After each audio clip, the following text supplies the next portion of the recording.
Ngayon sasabihin ko ang kwento ni Qais at Layla.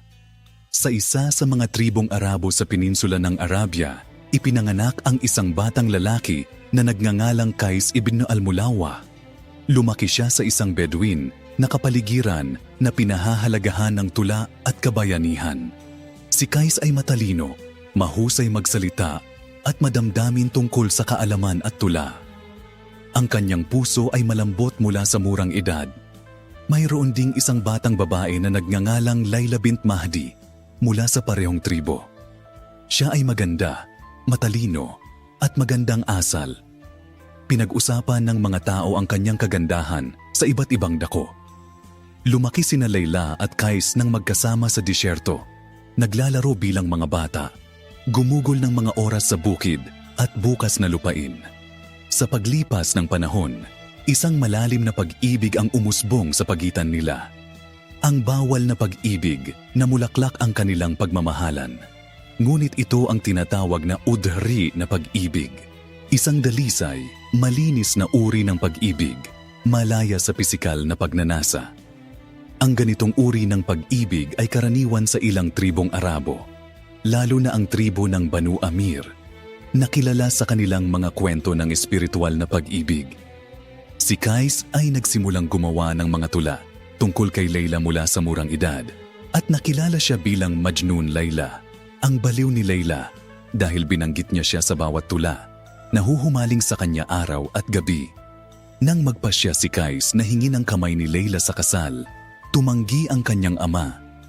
Hindi dahil kulang sa halaga si Qais, kundi dahil inilantad niya ang kanilang pagmamahalan sa pamamagitan ng kanyang tula, na itinuturing na kahiya-hiya sa kultura ng tribo noong panahong iyon. Sa halip, pinakasalan siya ng ama ni Layla sa ibang lalaki na nagngangalang Ward ibn Muhammad, isang mayaman at maimpluwensyang tao mula sa ibang tribo. Kabaliwan at paglalagalag nang marinig ang kasal ni Layla, nawala sa isip si Qais. Naglibot siya sa ilang, tinatanggihan ang pagkain at tirahan. Siya ay nagsalita lamang tungkol kay Layla at bumigkas ng tula sa mga hayop at ibon. Ang isa sa kanyang pinakatanyag na mga taludtod ay nagsasabi, "Dumaan ako sa mga pader na ito, sa mga pader ni Layla, at hinahalikan ko itong pader at pader na iyon. Hindi ang pag-ibig ng mga pader ang nakakuha ng aking puso, ngunit ang pag-ibig ng nananahan sa loob nila." Sinimulan siyang tawagin ng mga tao na Majnun, habang siya ay naninirahan sa mga disyerto na bumubuo ng mga tula na puno ng pananabik at kalungkutan.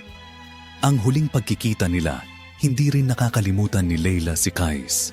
Bagamat nanatili siyang tapat sa kanyang asawa, dinala niya si Qais sa kanyang puso.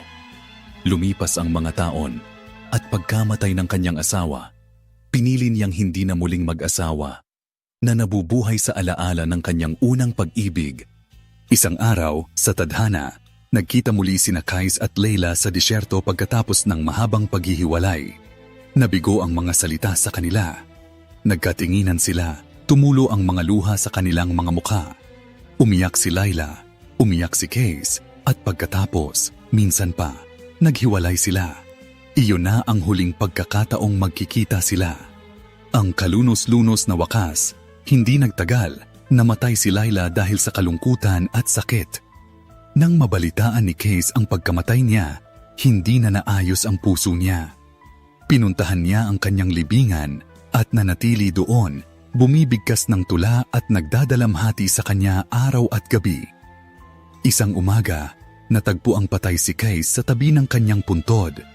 Sa buhangin, isinulat niya, "Namatay ka bago ako, mahal ko. Ngunit ang aking kaluluwa ay nananabik pa rin sa iyo sa sakit. O, sana'y namatay ako bago ka upang iwasan ang aking mga mata mula sa mga luhang hindi nawawala." Siya ay inilibing sa tabi niya. At sa gayon, pinag-isa sila ng kamatayan matapos silang malupit na pinaghiwalay ng buhay. Pamana ng kwento. Ang kwento ni Qais at Layla ay hindi lamang kwento ng pag-ibig. Ito ay simbolo ng dalisay, espiritual na pag-ibig. Ito ay naging isang pundasyon ng Arabic na tula at nagbigay inspirasyon sa mahusay na mga gawa ng panitikan sa mga kultura. Ang makatang Persian na si Nizami Ganjavi ay nagsulat ng isang sikat na epiko na pinamagatang Layla at Majnun. At ang kanilang kwento ay nagbigay inspirasyon sa mga manunulat, pintor at musikero sa buong siglo.